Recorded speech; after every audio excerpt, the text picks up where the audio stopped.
esteemed audience might have, not all, but some, might be, well, I'm just going to independently publish my books, so I don't have to worry about those things. No. Everything I ever learned about query writing came in handy because I still have to write a succinct description for the back of my book. I still have to go out there and sell the book, whether I'm selling it to literary agents, editors, or ultimately esteemed reader, which is who matters the most. So I would think anybody could benefit from your query writing workshop. I mean, I obviously think so too, but it's true. And earlier this month, I published an interview with a client of mine who had self-published, and it was kind of a case study because when I tell people these things, they don't tend to listen because I'm part of the traditional establishment, or at least I was. So I'm kind of like the man, and nobody wants to hear the man talk about self-publishing.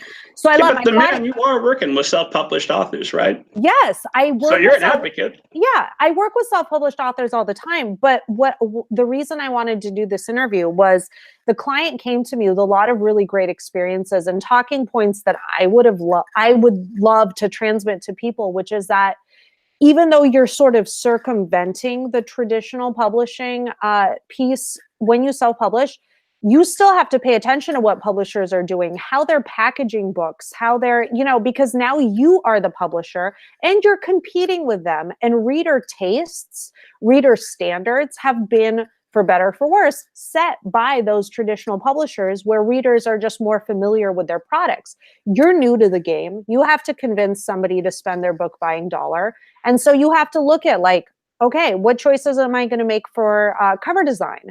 If my book is a sci-fi, does it have that sci-fi look that's going to attract sci-fi readers? All of these choices are now in your lap.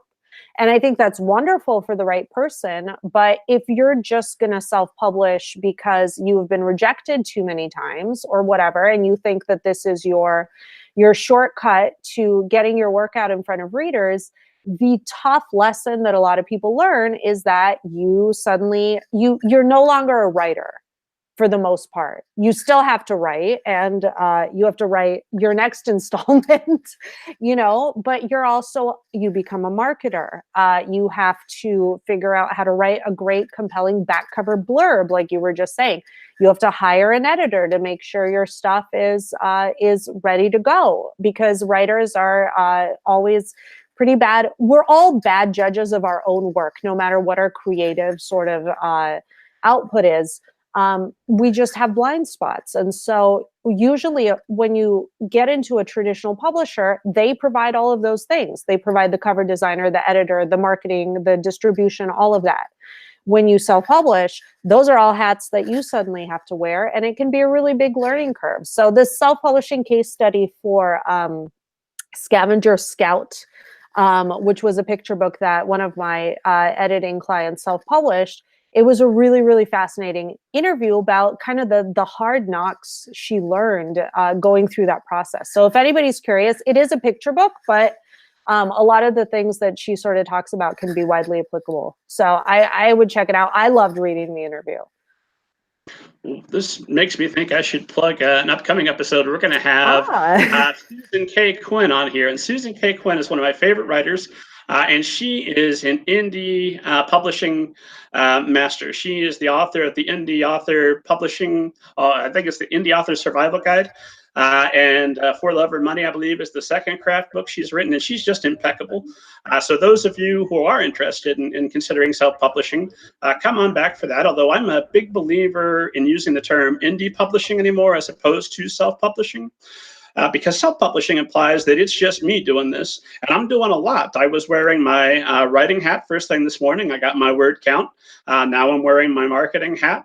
And I will be wearing my publisher hat directly after this. But beyond me, I don't design my own covers. I'm not talented that way. Stephen Novak of Novak Illustration is brilliant. I've got about 9 different editors that I use.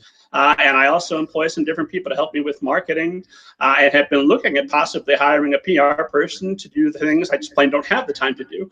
So I think the mindset of any author, however you're going to publish, should be to collaborate with as many smart people as you can and build up a team. to help and support you. And I wanted to ask you another question as we were going here. Has it ever happened in all of your years in publishing that some author came to you with some brand new, brilliant thing that bucked every trend and followed none of the rules, and they had never researched anything, but it was absolutely perfect? Have you talked to the Stephanie Meyer who had a dream about vampires and woke up and wrote it all down and sent it off? Has that happened? I mean, you know what? No, so I don't have the benefit of follow-up. I would love it if I could. So if I had a magical query box, because I still have my query Gmail where all of my Andrea Brown queries funneled. And now that you mention it, gosh, I would love it if I could hover over every query that came in and the results 5 years later would pop up. I think that would be so fascinating, because I can't, no example comes to mind because my brain bucket is just so full these days. Like you were saying, you have outsourced a lot of the things that you're just too busy to do, or that you're not as skilled at doing, to other people. Like my brain bucket is so full. I work with 3 assistants actually. So I can't come to a memory of somebody who just completely broke all the rules and ended up being brilliant, but I am sure that it happens. I'm sure that if I went back through my queries with my magical inbox and could see the results, there are things that came in there that like had horrible queries, horrible pitches. The book was brilliant and it went on to sell and I just missed out. And here I am. I should be kicking myself. What's going to happen is about 2 a.m. tonight, you're gonna wake up and you're gonna sit up in bed and like, oh, that's the person I should have mentioned. I know. I'm terrible about 2 things off the top of my head. Case studies like this and book titles, if you would believe it. Like I have read tens of thousands of books in my lifetime. It's kind of a prerequisite for the position. But if somebody asked me a book title like, oh, do you have any dual point of view middle grade you could recommend? It's like I've never read a book in my life. And so I have to go into my thinking bubble and I have to write them an email later. And I always do because I am a principled person. But if I'm asked to do stuff like in the moment, I'm terrible at book